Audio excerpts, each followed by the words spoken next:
व्यवहार के निषेध बिना सम्यक दर्शन नहीं होता। अरे व्यवहार का विषय का अब ये दो बातें आई ना, अब इसको अपन तोलते हैं। यहाँ कहा व्यवहार के निषेध बिना सम्यक दर्शन नहीं होता। 10 पंक्ति 8 पंक्ति 6 पंक्ति के पहले कहा निश्चय सम्यक्त के बिना व्यवहार का निषेध नहीं होता। देखो कई लोग तो इसी उलझन में उलझ गए हैं। किस उलझन में? अरे जब आलम्बन होगा निश्चय का तो छूट जाएगा व्यवहार। अभी जो शिव राग की महिमा है वो छूट जाएगी शुद्ध भाव के दृष्टि होते ही या शुद्ध भाव प्रकट होते ही पर्याय में। कोई कहता है कि जब तक शुद्ध भाव नहीं होगा तब तक राग नहीं छूटेगा। फिर कोई ऐसा भी, ये अनेक प्रकार की अभी रह गई हैं उनको जो विचार में बरतते हैं कि सम्यक दर्शन अथवा आत्मा के स्वरूप का आस्वादन और प्रतीति तो वीतराग भाव में होती है। तो पहले राग को दूर करो। कोई इसमें उलझ गया कि पहले व्यवहार को दूर करो तब तो निश्चय प्रकट होगा, यहाँ की भाषा में कहते हैं। और एक कहता है कि जब निश्चय प्रकट होगा तो व्यवहार छूट ही जाएगा। ये सुनो, इसकी एक तरकीब है। क्या तरकीब है?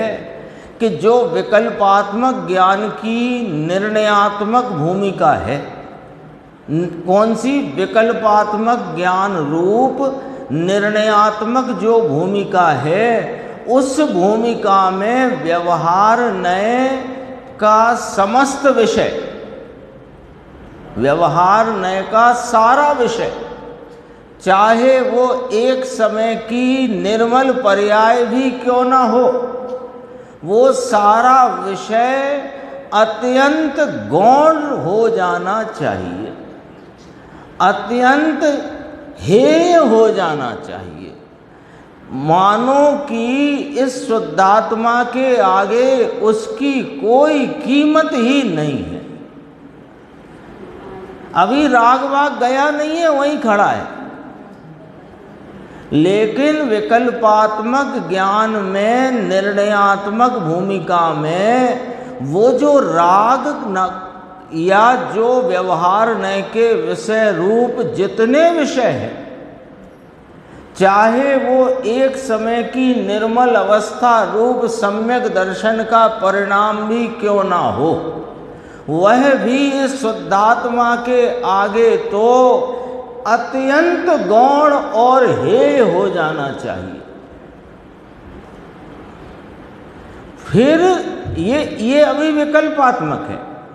ऐसे विकल्पात्मक भाव में चैतन्य स्वभाव की महिमा की अत्यंत ऊर्ध्वता हो जाने से वो महिमा के अनुसरण में रुचि का प्रवाह है और रुचि के अनुसरण में वीर का ऐसा स्फुरायमानपना होता है कि वह उपयोग सहज पलट करके वो पूर्व का जो राग था ना, आत्म स्वभाव की महिमा अधिक है और पर्याय की महिमा अत्यंत हीन है, ऐसा जो राग था उस राग का भी निषेध करता हुआ निश्चय सम्यक खड़ा होता।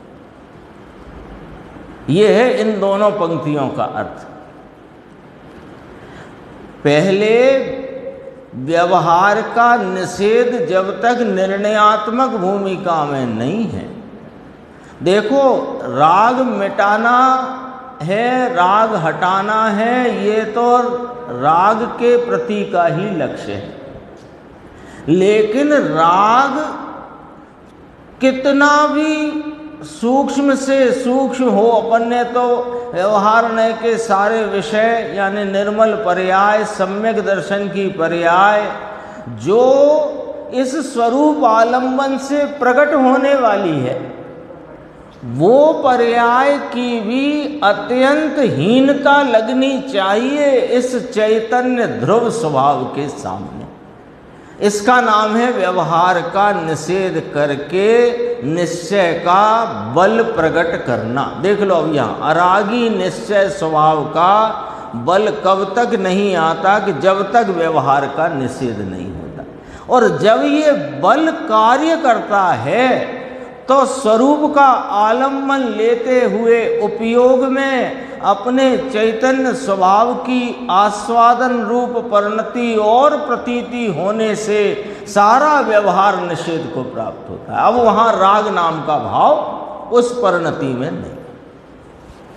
ये इसका अर्थ है, निश्चय सम्यक्त के बिना व्यवहार का निषेध नहीं होता। ये बात बहुत समझने जैसी है, क्योंकि अरस परस बात है।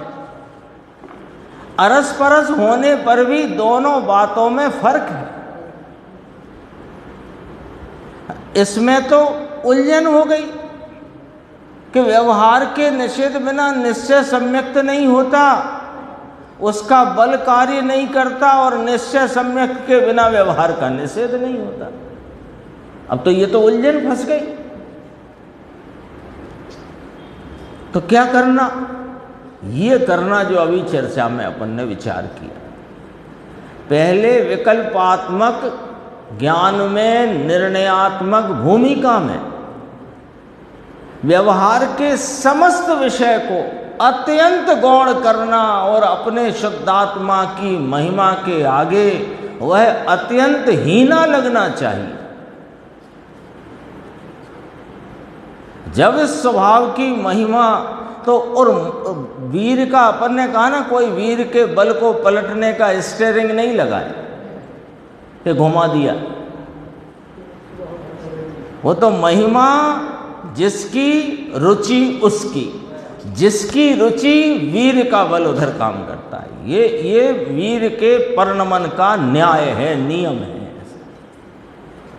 और इस तरकीब के अलावा कोई तरकीब है ही नहीं। देखो और देखो,